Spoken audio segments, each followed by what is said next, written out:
गाड़ी दिखा देता हूँ फिर से। ऐसी दिखती है बाइक कुछ। ये एलईडी बल्ब बाद में लगाया बिकॉज 2020 का जो मॉडल था उसमें आपको एलईडी नहीं मिलता था। अभी वाला जो है उसमें मिलता है, पहले वाले में नहीं मिलता था। तो अभी वाले की तो शेप भी अलग चेंज कर दी है, फुल एलईडी इस बार दी है। एंड पीछे से देखो भाई इसको एक बार, ये देखो भाई टायर 200 सेक्शन डाला है।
We are done with the video. And ये ब्यूटी देखो यार क्या मस्त दिखती है।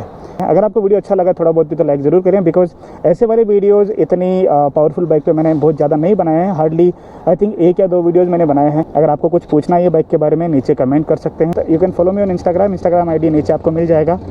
एंड जो लोग नए हैं मेरे चैनल पे प्लीज़ सब्सक्राइब करें। I will see in the next video. Bye bye, take care.